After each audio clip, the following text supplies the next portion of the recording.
Hello friend, study with knowledge में आपका स्वागत है। आज एडिटेरिया का जो वॉल्यूम 2 निकला है उसका प्रैक्टिस सेट 8 डिस्कशन कराने जा रहे हैं, जो परीक्षा के लिए बहुत ही महत्वपूर्ण प्रश्न दिए गए हैं। चलिए इसका क्वेश्चन नंबर 1 से शुरू करने जा रहे हैं। किस अधिनियम के द्वारा महिलाओं को मताधिकार प्रदान किया गया? तो किस अधिनियम के द्वारा महिलाओं को मताधिकार प्रदान किया गया? तो भारत शासन अधिनियम 1919 के द्वारा महिलाओं को मताधिकार प्रदान किया। इस अधिनियम को माउंटेबल चेम्सफोर्ड अधिनियम भी कहा जाता है। पहली बार प्रत्यक्ष चुनाव प्रणाली तथा महिलाओं को मताधिकार प्रदान किया गया था इस अधिनियम के द्वारा। क्वेश्चन नंबर 2, 73वां संविधान संशोधन का अभिपालन करने वाला पहला राज्य कौन सा है? 73वां संविधान संशोधन का अभिपालन करने वाला पहला राज्य कौन सा है? तो पहला राज्य मध्य प्रदेश है। 73वां संविधान संशोधन 1993 में हुआ था। यह लागू कब हुआ था? तो 24 अप्रैल 1993 को लागू हुआ था और पहला लागू करने वाला राज्य मध्य प्रदेश है। क्वेश्चन नंबर 3, पंचायती राज संस्थाओं के आरक्षण संबंधित प्रावधान की चर्चा किस अनुच्छेद में किया गया है? पंचायती राज संस्थाओं के आरक्षण संबंधी प्रावधान की चर्चा किस अनुच्छेद में किया गया है? तो अनुच्छेद 243 के डी में किया गया है। इसका आंसर हो जाएगा बी, जिसमें महिलाओं और SC/ST से संबंधित आरक्षण की चर्चा की गई है और 24 अप्रैल को पंचायती राज दिवस मनाते हैं। संयुक्त राज्य लोक सेवा आयोग का गठन किसके द्वारा किया जा सकता है? तो संयुक्त राज्य लोक सेवा आयोग का गठन किसके द्वारा किया जा सकता है? तो विधानमंडल के अनुरोध पर संसद के अधिनियम के द्वारा। तो इसका आंसर हो जाएगा 1 हो जाएगा। संविधान में 2 या 2 से अधिक राज्यों के लिए संयुक्त राज्य लोक सेवा आयोग की व्यवस्था की गई है और इसका गठन राज्य विधानमंडल के आग्रह पर संसद द्वारा अधिनियम पारित किया जाता है और संयुक्त लोक सेवा आयोग के अध्यक्ष एवं सदस्यों की नियुक्ति राष्ट्रपति करते हैं। क्वेश्चन नंबर 5, भारतीय संविधान का कौन सा अधिकार गैर नागरिकों को भी उपलब्ध है? तो भारतीय संविधान का कौन सा अधिकार गैर नागरिकों को भी उपलब्ध है? तो अभिव्यक्ति की स्वतंत्रता तो सिर्फ नागरिक के भारतीय नागरिक को उपलब्ध है। देश के किसी भी भाग में बसने की स्वतंत्रता ये भी भारतीय नागरिक को उपलब्ध है। और जबकि संवैधानिक निराकरण का अधिकार यह आर्टिकल 32 में है, यह गैर नागरिकों को भी उपलब्ध है। यह मौलिक अधिकार जो सिर्फ नागरिक को ही भारतीय नागरिकों को ही उपलब्ध है, आर्टिकल 15, 16, 19, 29 और 30। ये जो 5 अधिकार हैं सिर्फ भारतीय नागरिकों के ही उपलब्ध है, गैर नागरिकों को प्राप्त नहीं है। क्वेश्चन नंबर 6, संसद की निम्न समितियों में किसकी संख्या सर्वाधिक होती है? तो संसद की निम्न समितियों में किसकी संख्या सर्वाधिक होती है?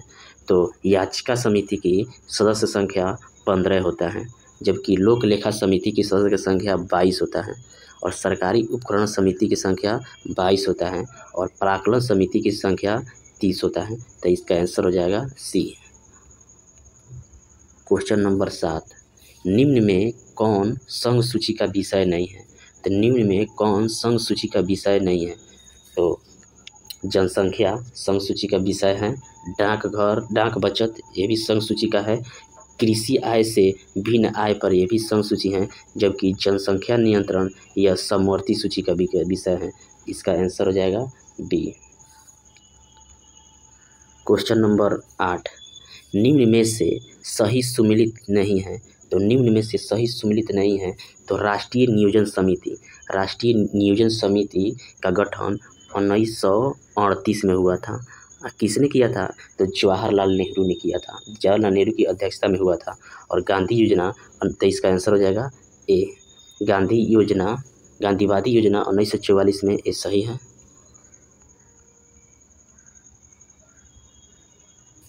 जन योजना 1945 में भी सही है। अब बॉम्बे प्लान 1944 में हुआ था, ये भी सही है। क्वेश्चन नंबर 9, बिहार में प्रथम बार राष्ट्रपति शासन कब लागू किया गया था? तो बिहार में प्रथम बार राष्ट्रपति शासन कब लागू किया गया था? तो 1968 में लागू किया गया था।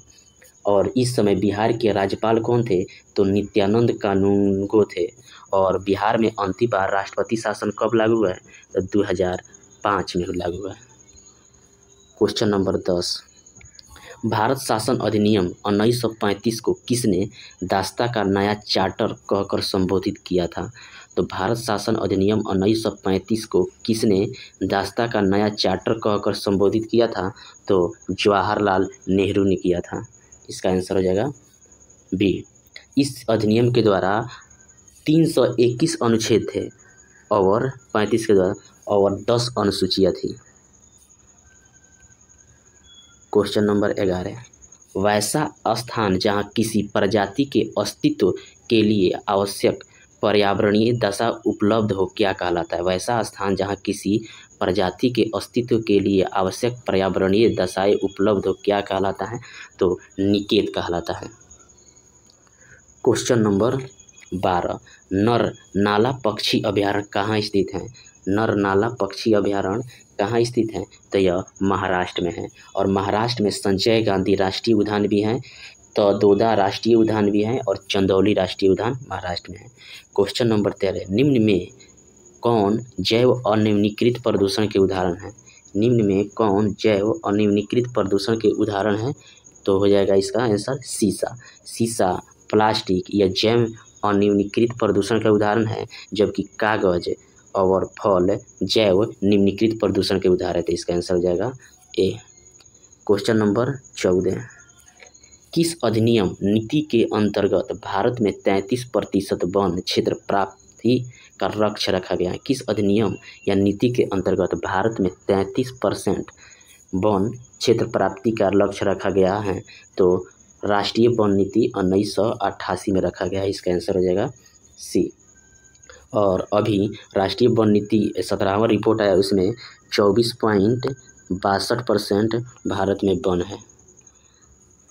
क्वेश्चन नंबर 15, निम्नलिखित पर विचार करें। तो carbon monoxide, nitrogen oxide, ozone और सल्फर डाइऑक्साइड वातावरण में निम्न में से किसकी अधिकता के कारण अम्ल वर्षा होता है? तो किसकी अधिकता के कारण? तो नाइट्रोजन ऑक्साइड और सल्फर डाइऑक्साइड, यानी कि बी और 4। तो इसका आंसर हो जाएगा बी। इससे नाइट्रोजन ऑक्साइड और सल्फर डाइऑक्साइड से वातावरण में अम्ल वर्षा होता है और वनस्पति जो प्रकाश संश्लेषण और संगमरमर जैसे इमारतों पर नकारात्मक प्रभाव पड़ता है। क्वेश्चन नंबर 16, किस राज्य द्वारा मनप्पाराई मुरुक्कू को जीआई टैग प्रदान किया गया है? किस राज्य द्वारा मनप्पाराई और मुरुक्कू को जीआई टैग प्रदान किया गया है? तो यह तमिलनाडु राज्य के हैं। क्वेश्चन नंबर 17, एक्टर रे स्टीवेंस का निधन मई 2023 को हो गया। वे किस भारतीय फिल्म के एक्टर रह चुके हैं? एक्टर रे स्टीवेंस जो निधन हुआ है, किस भारतीय फिल्म के एक्टर रह चुके हैं? तो RRR के एक्टर रह चुके हैं। क्वेश्चन नंबर 18, किस देश में 60 वर्षों के बाद पहली बार जनसंख्या में गिरावट दर्ज की? किस देश में 60 वर्षों के बाद पहली बार जनसंख्या में गिरावट दर्ज हुई है? तो यह चीन देश में। आंसर सी होगा। क्वेश्चन नंबर 19, मध्य एशिया के किस देश में संविधान संशोधन के लिए हुए जनमत संग्रह में भारत के चुनाव आयोग को आमंत्रित किया गया? मध्य एशिया के किस देश में संविधान संशोधन के लिए हुए जनमत संग्रह में भारत के चुनाव आयोग को आमंत्रित किया गया? तो यह उज्बेकिस्तान में हुआ था जनमत संग्रह। क्वेश्चन नंबर 20, भारत ने चक्रवात प्रभावित लोगों की मदद के लिए ऑपरेशन करुणा किस पड़ोसी देश में चलाया है? भारत ने चक्रवात प्रभावित लोगों की मदद के लिए ऑपरेशन करुणा किस पड़ोसी देश में चलाया है? तो यह म्यांमार में चलाया है। जो मोचा चक्रवात आया था, इससे प्रभावित म्यांमार में तबाही मची थी, जिसकी मदद के लिए भारत सरकार ऑपरेशन करुणा चलाया था। क्वेश्चन नंबर 21, निम्नलिखित में से किस देश को ब्रिक्स न्यू डेवलपमेंट बैंक का नया सदस्य बना है? तो निम्नलिखित में से किस देश को ब्रिक्स न्यू डेवलपमेंट बैंक का नया सदस्य बना है? तो यह मिस्र बना है। अभी न्यू डेवलपमेंट के वर्तमान सदस्यों की संख्या कितना है? 10 है, जो अभी 1-2 साल के अंदर इसका सदस्य बना है यूएई, उरुग्वे और मिस्र बना है। और न्यू डेवलपमेंट बैंक का स्थापना कब हुआ था? तो 2014 में हुआ था। क्वेश्चन नंबर 22, रूस यूक्रेन जंग शुरू होने के बाद पहली बार पीएम मोदी और राष्ट्रपति जेलेंस्की की मुलाकात किस अंतर्राष्ट्रीय समूह की बैठक में हुई? रूस यूक्रेन जंग शुरू होने के बाद पहली बार पीएम मोदी और जेलेंस्की की मुलाकात किस अंतर्राष्ट्रीय बैठक में हुई? तो G7 में हुई थी। इसका आंसर जगह सी है। G7 का बैठक कहाँ हुआ था? तो 2023 में जापान में हुआ था, हिरोशिमा के जापान में हुआ था। क्वेश्चन नंबर 23, प्रधानमंत्री मोदी ने 6 फरवरी 2023 को बेंगलुरु में E20 को लॉन्च किया। यह किस विषय से संबंधित है? प्रधानमंत्री मोदी ने 6 फरवरी 2023 को बेंगलुरु में E20 को लॉन्च किया। यह किससे संबंधित है? तो यह पेट्रोल में 20% इथेनॉल का मिश्रण से। इसका आंसर हो जाएगा बी। तो पेट्रोल में 20% इथेनॉल होगा और पेट्रोल का मात्रा 80% होगा। और इथेनॉल का मुख्य स्रोत क्या है? कि किससे उत्पादन किया जाता है? तो यह गन्ना, चावल की भूसी या एक कार्बनिक यौगिक है। क्वेश्चन नंबर 24, राष्ट्रपति द्वारा जल शक्ति अभियान कैच द रेन अभियान 2023 की शुरुआत की गई। यह किस मंत्रालय के अंतर्गत आता है? कैच द रेन अभियान किस मंत्रालय के अंतर्गत आता है? तो यह आता है जल शक्ति मंत्रालय के अंतर्गत आता है। क्वेश्चन नंबर 25, भारत की पहली पॉड टैक्सी किस राज्य में शुरू होगी? भारत की पहली पॉड टैक्सी किस राज्य में शुरू होगी? तो यह यूपी में शुरू होगा, उत्तर प्रदेश में शुरू होगा। यह पॉड टैक्सी यह इलेक्ट्रिक वाहन है जो बिना ड्राइवर के चलता है और इस टैक्सी का आयोजन सेक्टर जो नोएडा जो है फिल्म सिटी और अंतर्राष्ट्रीय जो हवाई अड्डा जेवर अंतर्राष्ट्रीय हवाई अड्डा के बीच चलाया जाएगा। क्वेश्चन नंबर 26,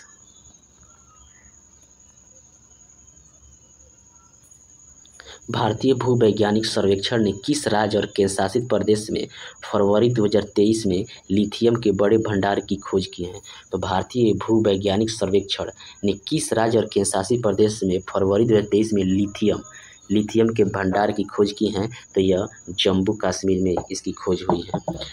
जो भारत पहले लिथियम का प्रयोग किस में होता है? इसका उपयोग मोबाइल बैटरी, लैपटॉप की बैटरी और इलेक्ट्रिक व्हीकल और चार्जिंग बैटरी में किया जाता है। क्वेश्चन नंबर 27, उड़ने वाली छिपकली की नई प्रजाति गेको मिजोरामेसिस की खोज किस राज्य में हुई है?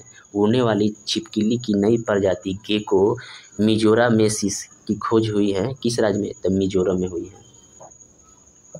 क्वेश्चन नंबर 28, भारत मौसम विज्ञान विभाग की report statement on climate of India during 2022 के अनुसार देश में मौसम की अत्यधिक घटनाओं के कारण 2022 में सबसे अधिक मौतें किस राज्य में हुई? तो statement on climate of India during 2022 में तो भारत में सबसे ज़्यादा अभी तक कितना मौत हुई? तो भारत में 2227 मौतें हुई, जिसमें सबसे ज़्यादा मौतें बिहार में हुई। इसका आंसर हो जाएगा ए। बिहार में कितना हुई? तो 418 मौतें। उसके बाद यूपी में हुआ। Question number 29, world press freedom index 2023 में भारत किस रैंक पर है? तो वर्ल्ड फ्रीडम इंडेक्स 2023 में भारत किस रैंक पर है? तो भारत 161वें रैंक पर है। और ये रिपोर्ट किसके द्वारा जारी किया जाता है? तो रिपोर्टर्स विदाउट बॉर्डर्स के द्वारा यह जारी किया जाता है। क्वेश्चन नंबर 30, किस भारतीय जज को हार्वर्ड लॉ स्कूल सेंटर ने अवार्ड फॉर ग्लोबल लीडरशिप के लिए चुना है? किस भारतीय जज को हार्वर्ड लॉ स्कूल सेंटर ने अवार्ड फॉर ग्लोबल लीडरशिप के लिए चुना है? तो डी उमेश ललित यानी कि डी.वाई. चंद्रचूड़ को चुना है, जो अभी 50वें मुख्य न्यायाधीश है, उनको दिया जाएगा। Question number 31, public service category में पुलित्जर पुरस्कार 2023 के विजेता हैं। पब्लिक सर्विस कैटेगरी में पुलित्जर पुरस्कार 2023 के विजेता हैं, तो ये कौन है? एसोसिएट प्रेस के कर्मचारी हैं। इसका आंसर हो जाएगा ए। क्वेश्चन नंबर 32, किस भारतीय नेता को वर्ष 2023 में फिजी का सर्वोच्च सम्मान companion of the order of Fiji से सम्मानित किया गया है? किस भारतीय नेता 2023 को फिजी का सर्वोच्च सम्मान companion of the order of Fiji से सम्मानित किया है? तो यह नरेंद्र मोदी को सम्मानित किया गया है। क्वेश्चन नंबर 33, रणजी ट्रॉफी 2022-23 के विजेता टीम कौन है? तो रणजी ट्रॉफी 2022-23 के विजेता कौन है? तो यह सौराष्ट्र है। इसका आंसर हो जाएगा डी। जबकि उपविजेता कौन है? यह उपविजेता बंगाल था। Question number 34, ICC men's Test ranking May 2023 में भारत का स्थान है। आईसीसी मेंस टेस्ट रैंकिंग 2023 में भारत का स्थान है, तो यह पहला स्थान है। Question number 35, the poverty of political economics पुस्तक के लेखक कौन है? The poverty of political economics पुस्तक के लेखक कौन है? तो मेघनाथ देसाई हैं। इसका आंसर डी हो जाएगा। क्वेश्चन नंबर 36, प्रधानमंत्री नरेंद्र मोदी ने दक्षिण प्रशांत महासागर में स्थित किस देश की यात्रा मई 2023 में की? तो प्रधानमंत्री नरेंद्र मोदी ने दक्षिण प्रशांत महासागर में स्थित किस देश की यात्रा मई 2023 में की? तो इसने पापुआ न्यू गिनी की यात्रा की। इसका आंसर हो जाएगा बी।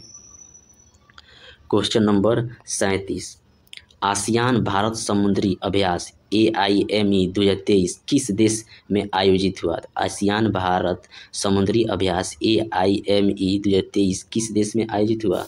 तो यह सिंगापुर में आयोजित हुआ। जो भारतीय नौसेना के जहाज सतपुड़ा इसमें शामिल हुआ था।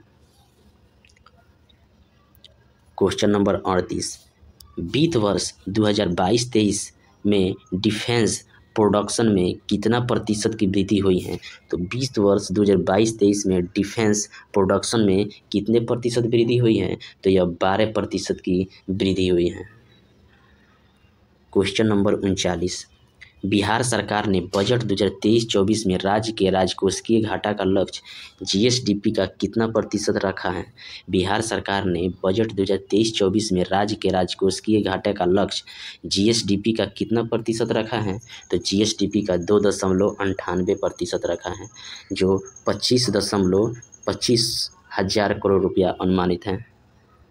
क्वेश्चन नंबर 40, भारतीय निर्वाचन आयोग ने मतदाताओं को प्रेरित करने के लिए किस गीत को लॉन्च किया है? भारतीय निर्वाचन आयोग ने मतदाताओं को प्रेरित करने के लिए किस गीत को लॉन्च किया है? तो यह गीत है मैं भारत हूँ, हम भारत के मतदाता हैं। तो इसका आंसर हो जाएगा सी। चुनाव आयोग का आदर्श वाक्य क्या है? कोई मतदाता पीछे न छूटे। क्वेश्चन नंबर 41, इंदिरा आवास योजना की शुरुआत किस पंचवर्षीय योजना के दौरान की गई थी? तो इंदिरा आवास योजना की शुरुआत किस पंचवर्षीय योजना के दौरान शुरू हुई थी? तो 7वीं पंचवर्षीय योजना के दौरान शुरू हुई थी। यह 1985 और 86 में शुरू हुआ था, जबकि 7वीं पंचवर्षीय योजना का कार्यकाल कितना था? तो 1985 से लेकर 90 तक था। क्वेश्चन नंबर 42, गरीबी के दुष्चक्र के सिद्धांत का प्रतिपादन किसने किया था? तो गरीबी के दुष्चक्र के सिद्धांत का प्रतिपादन किसने किया था? तो प्रोफेसर रैगनर नरकसे ने किया था। इसका आंसर हो जाएगा सी। क्वेश्चन नंबर 43, अल्प विकसित अर्थव्यवस्था की विशेषता निम्न में से कौन सी है? अल्प विकसित अर्थव्यवस्था की विशेषता निम्न में से कौन सी है? तो प्रति व्यक्ति निम्न आय सही है, निम्न आश्रितता अनुपात ये नहीं है, पूंजी निर्माण की उच्च दर ये भी नहीं है, प्राथमिक क्षेत्र में अधिक कार्यबल ये सही है। तो इसका आंसर हो जाएगा 1-4 यानी कि सी। उपयोगिता से तात्पर्य है उपयोगिता से तात्पर्य है आवश्यकता को संतुष्ट करने की शक्ति से। तो इसका आंसर हो जाएगा सी, आवश्यकता की संतुष्ट करने की शक्ति से। क्वेश्चन नंबर 45, निम्न में कौन अर्थव्यवस्था के द्वितीय क्षेत्र के अंतर्गत नहीं आता है? तो निम्न में कौन अर्थव्यवस्था के द्वितीय क्षेत्र के अंतर्गत नहीं आता है? तो खनन यह द्वितीय क्षेत्र के नहीं आता है, इसका आंसर हो जाएगा ए, यह प्राथमिक क्षेत्र के अंतर्गत आता है, जबकि विनिर्माण, प्रसंस्करण और निर्माण द्वितीय क्षेत्र के अंतर्गत आता है। क्वेश्चन नंबर 46, 1856 में आउट्रम रिपोर्ट के आधार पर किस राज्य को अंग्रेजी साम्राज्य में मिला लिया गया था? तो 1856 में आउट्रम रिपोर्ट के आधार पर किस राज्य को अंग्रेजी सरकार में मिला लिया गया था? तो यह अवध था। तो अवध के शासक उस वक्त कौन थे? तो वाजिद अली शाह थे।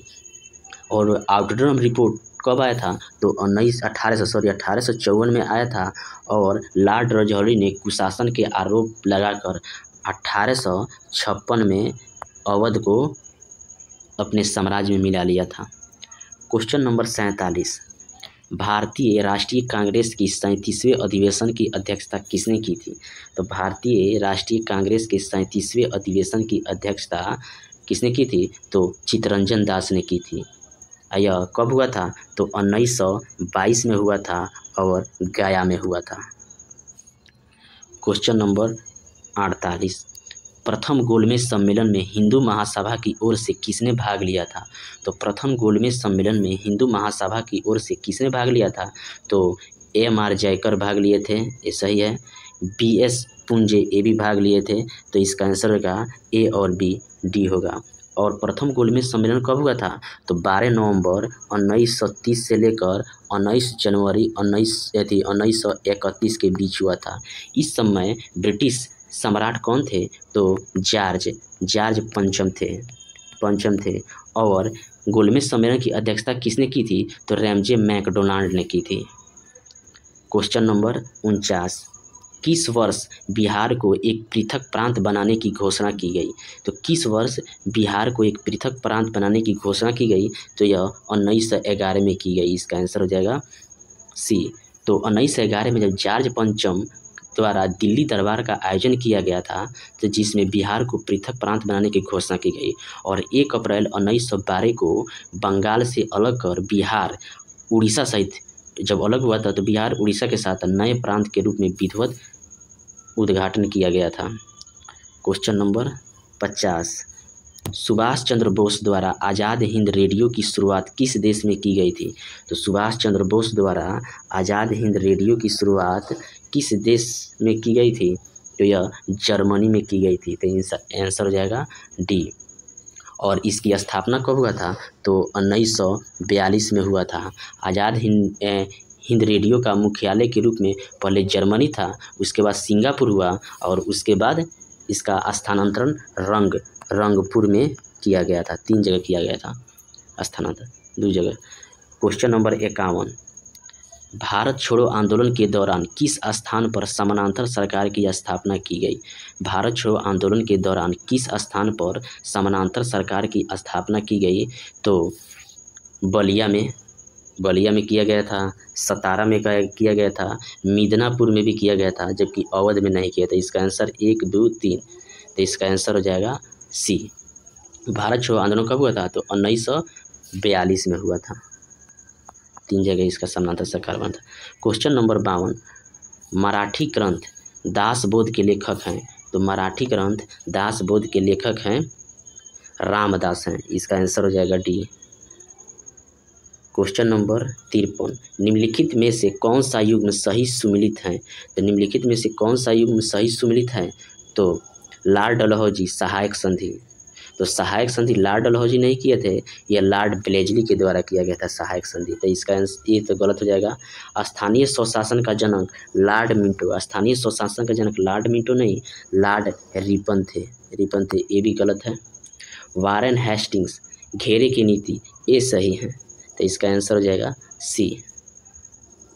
क्वेश्चन नंबर 54, राजा जयसिंह ने वेधशालाओं का निर्माण किन स्थानों पर किया था? तो राजा जयसिंह ने वेधशालाओं का निर्माण किन स्थानों पर किया था? तो यह मथुरा, जयपुर, दिल्ली, उज्जैन और वाराणसी 5 जगह इसने किया था। इसका आंसर हो जाएगा सी। क्वेश्चन नंबर 55, सिंधु सभ्यता के किस स्थल से स्वास्तिक का चिन्ह प्राप्त हुआ है? तो सिंधु सभ्यता के किस स्थल से स्वास्तिक चिन्ह प्राप्त हुए हैं? तो यह हड़प्पा सभ्यता से प्राप्त हुए हैं। इसका आंसर बी। हड़प्पा सभ्यता की खोज कब हुई थी? तो 1921 इसमें दयाराम साहनी के द्वारा किया गया था। यहाँ से उत्खनन के द्वारा R37 कब्रिस्तान मिला है और सावधान की पेटियां भी मिला है और स्वास्तिक का चिन्ह भी प्राप्त हुआ है। क्वेश्चन नंबर 56, मोडी लिपि का प्रयोग पहली बार किस लेखों में किया गया था? तो मोडी लिपि का प्रयोग सर्वप्रथम किस लेखों में किया गया था?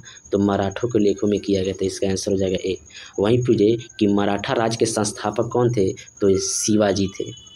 और इनका जन्म कब हुआ था? तो 1627 में हुआ था और शिवाजी को राजा की उपाधि औरंगजेब ने दी थी।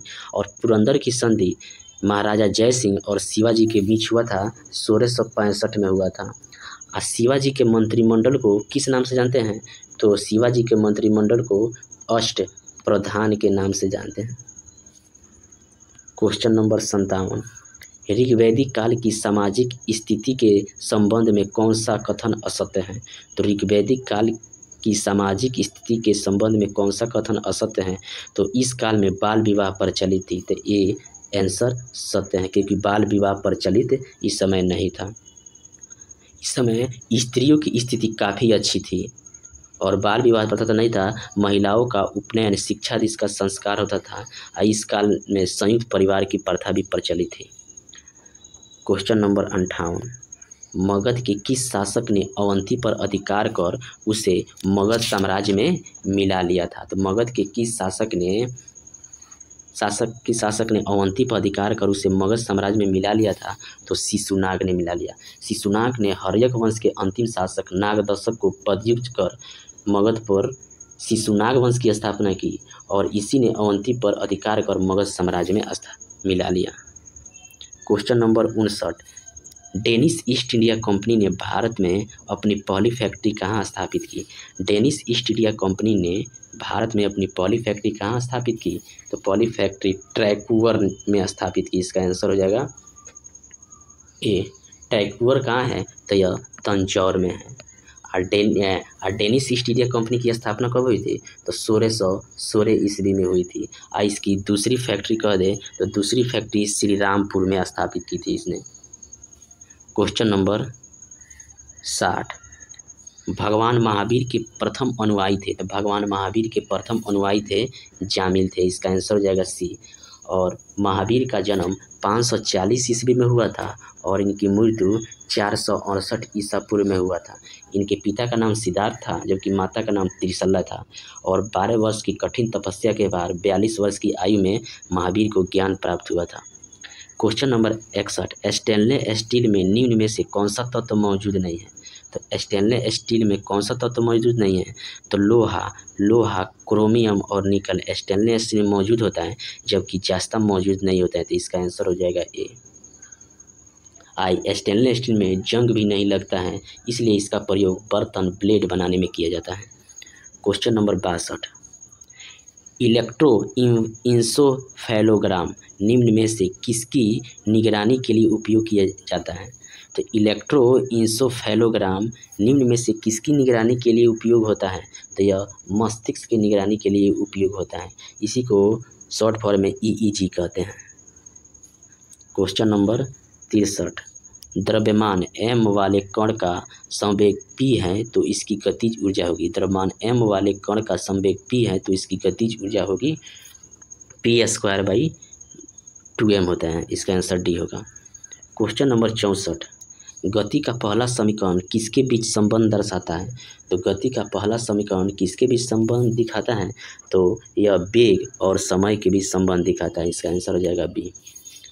क्वेश्चन नंबर 65, विद्युत चुंबकीय प्रेरण के नियमों का उपयोग निम्न में से किसको बनाने में किया जाता है? तो विद्युत चुंबकीय प्रेरण के नियमों का उपयोग निम्न में से किसको बनाने में किया जाता है? तो जनित्र को बनाने में किया जाता है।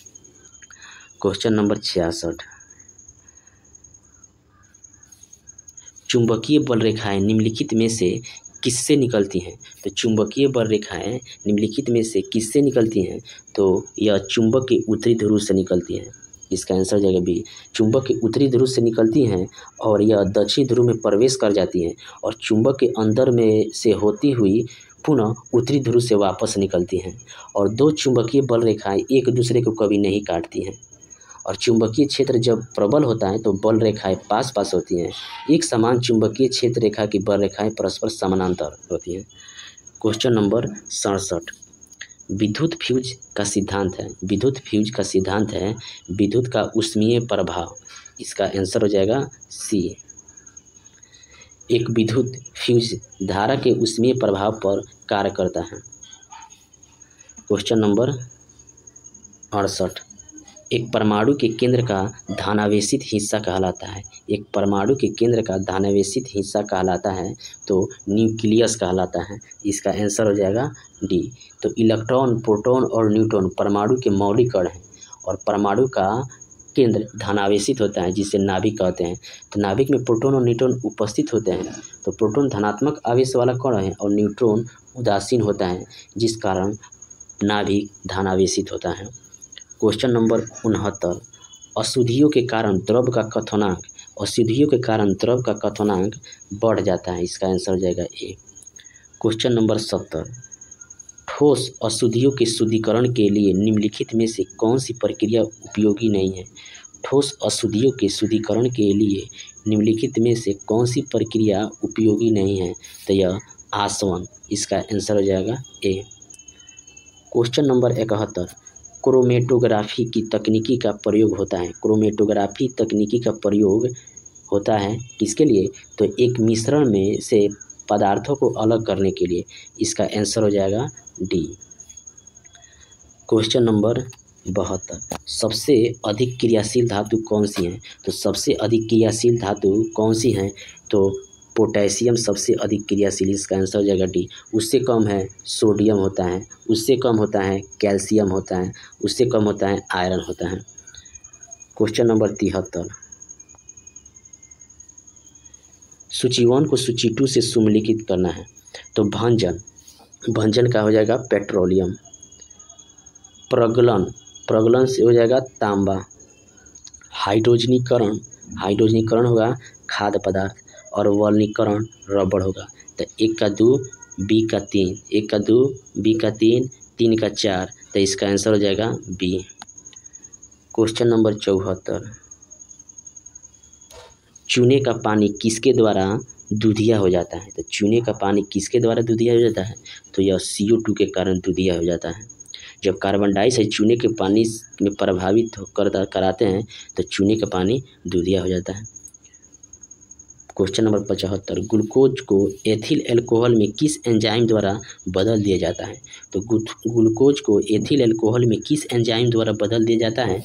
तो यह जाइमेज एंजाइम के द्वारा बदल दिया जाता है। इसका आंसर सी हो जाएगा।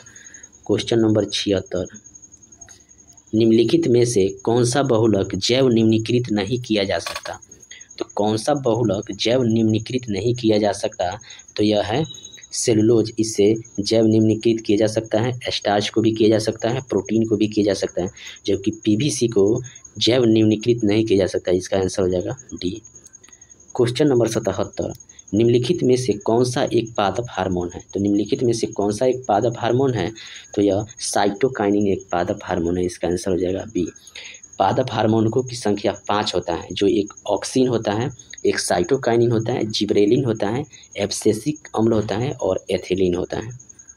क्वेश्चन नंबर 78, मनुष्य की मुख गुहा में निम्न में से किसका पाचन प्रारंभ होता है? तो मनुष्य की मुख गुहा में निम्न में से किसका पाचन प्रारंभ होता है? तो कार्बोहाइड्रेट का पाचन प्रारंभ होता है। इसका आंसर हो जाएगा सी। और मनुष्य के मुख गुहा में लार में एमाइलेज एंजाइम होता है जो स्टार्च को माल्टोज में विखंडित करता है।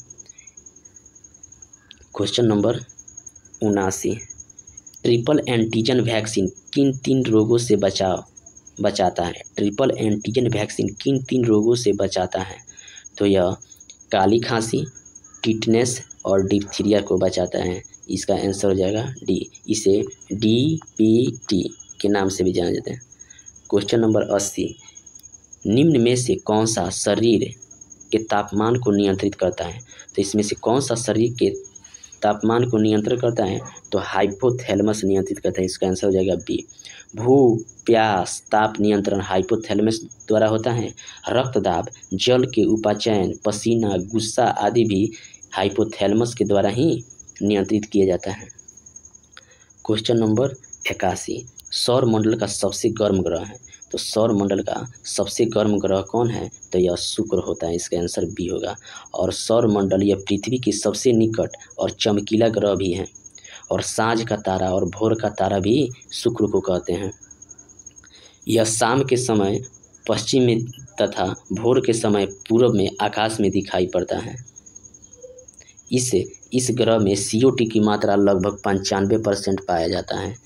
इसलिए अन्य ग्रह के कारण तापमान ग्रहों की सर्वाधिक होती है इस ग्रह पर, शुक्र ग्रह पर। क्वेश्चन नंबर 82, मकर संक्रांति किस तिथि को होता है? तो मकर संक्रांति किस तिथि को होता है? तो यह 22 दिसंबर को होता है। तो 22 दिसंबर सूर्य मकर रेखा पर लंबवत होती है। इस तिथि को मकर संक्रांति, और इस दिन दक्षिणी गोलार्ध में सबसे बड़ा दिन होता है। जबकि 21 जून को सूर्य कर्क रेखा पर लंबवत होती है। उस दिन क्या होता है? उत्तरी गोलार्ध में बड़ा दिन होता है। और 21 और 23 सितंबर को संपूर्ण पृथ्वी पर दिन रात बराबर होता है। क्वेश्चन नंबर 83, निम्नलिखित में से कौन अवसादी चट्टान के उदाहरण हैं? तो निम्नलिखित में से कौन अवसादी चट्टान के उदाहरण हैं? बलुआ पत्थर है, सेल है, चूना पत्थर है। इसमें से उपयुक्त सभी अवसादी चट्टान के उदाहरण हैं। क्वेश्चन नंबर 84, निम्नलिखित में से कौन सा कथन सत्य है? तो निम्नलिखित में से कौन सा कथन सत्य है? तो विश्व का सबसे ऊंचा ज्वालामुखी पर्वत माउंट कोटोपैक्सी है, ये सही है। विश्व की सबसे ऊंचाई पर स्थित सक्रिय ज्वालामुखी ओजेस डल साल्वाडोर, तो ये भी सही है। और विश्व की सबसे ऊंचाई पर स्थित शांत ज्वालामुखी एंकागुआ, ये भी सही है। यानी कि इसमें से सब के सब सही है, उपयुक्त में से सभी सही हैं। क्वेश्चन नंबर 85, एशिया के प्रमुख नदियों में से कौन सी नदी का मुहाना शीत ऋतु में जम जाता है? एशिया की प्रमुख नदियों में से कौन सी नदी का मुहाना शीत ऋतु में जम जाता है? तो लीना, ओबो और एनएसी, ये सब का ऐथी जम जाता है। कोई नहीं जमता है, ना नीला का जमता है, ना ओबो का जमता है, ना एनएसी। सॉरी, नीला, ओबो और एनएसी तीनों का मुहाना शीत ऋतु में जम जाता है। तो इसका आंसर हो जाएगा डी। ये तीनों नदियाँ आर्कटिक महासागर में गिरने वाली प्रमुख नदियाँ हैं। क्वेश्चन 86, चक्रवात के संबंध में कौन सा कथन सत्य है? तो केंद्र में दाब उच्च होता है, तो केंद्र में दाब निम्न होता है, ये गलत है। उत्तरी गोलार्ध में इसकी दिशा घड़ी की सुई के अनुरूप होती है, तो उत्तरी गोलार्ध में इसकी घड़ी की सुई की दिशा विपरीत होती है, ये भी गलत है।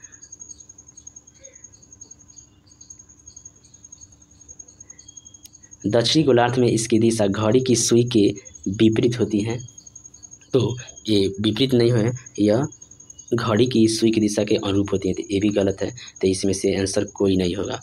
क्वेश्चन नंबर 87, जलोढ़ मिट्टी में किसकी बहुलता होती है? तो जलोढ़ मिट्टी में किसकी बहुलता होती है? तो पोटास की बहुलता होती है, जबकि नाइट्रोजन, फास्फोरस और ह्यूमस की कमी होती है। क्वेश्चन नंबर 88, सूची 1 को सूची 2 से सुमेलित कीजिए। तो उत्तर भारत का मैनचेस्टर कानपुर को कहते हैं। दक्षिण भारत का मैनचेस्टर आपको कोयम्बटूर को कहते हैं, जबकि भारत का बोस्टन अहमदाबाद को कहते हैं, और सूती वस्त्रों की राजधानी मुंबई को कहते हैं। तो इसका आंसर हो जाएगा सी। Question number 89,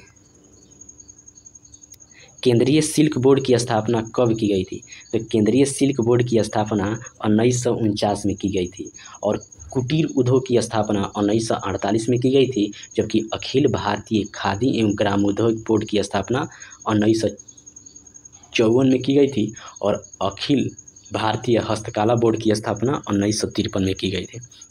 question number 90, Sindhu की सबसे बड़ी सहायक नदी कौन है? तो सिंधु की सबसे बड़ी सहायक नदी चिनाब है, इसका आंसर बी होगा। क्वेश्चन नंबर 91, देवी चंद्रगुप्तम किसकी प्रमुख रचना है? तो देवी चंद्रगुप्तम विशाख दत्त की रचना है, इसका आंसर हो जाएगा ए। क्वेश्चन नंबर 92, भारत के पहले सुपर कंप्यूटर को किस वर्ष निर्मित किया गया था? तो भारत के पहले सुपर कंप्यूटर को किस वर्ष निर्मित किया गया था? तो यह 90 से 91 में किया गया था। इसका आंसर हो जाएगा ए। अब भारत का पहला सुपर कंप्यूटर कौन है? तो यह है परम 8000 है। क्वेश्चन नंबर 93, विश्व रंगमंच दिवस कब मनाया जाता है? तो विश्व रंगमंच दिवस मनाया जाता है 27 मार्च को मनाया जाता है। इसका आंसर हो जाएगा डी। और वहीं अंतर्राष्ट्रीय महिला दिवस पूछ दे तो 8 मार्च को मनाया जाता है।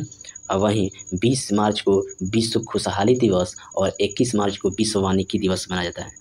क्वेश्चन नंबर 94, भारत का दूसरा सबसे बड़ा वरीयता पुरस्कार कौन सा है? तो भारत का दूसरा सबसे बड़ा वरीयता पुरस्कार कौन सा है? तो यह महावीर चक्र है, जबकि सर्वोच्च वीरता पुरस्कार है परमवीर चक्र है, जबकि तीसरा बड़ा वीरता पुरस्कार वीर चक्र होता है। क्वेश्चन नंबर 95, अब तक कुल कितने भारतीय नागरिकों को नोबेल पुरस्कार से सम्मानित किया जा चुका है?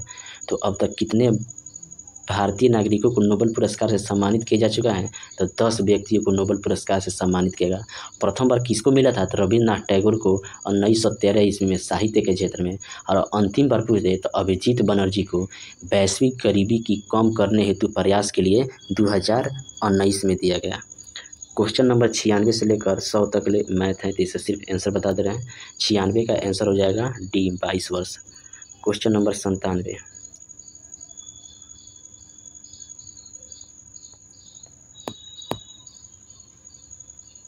क्वेश्चन नंबर 97 का आंसर हो जाएगा बी 1500 रुपया।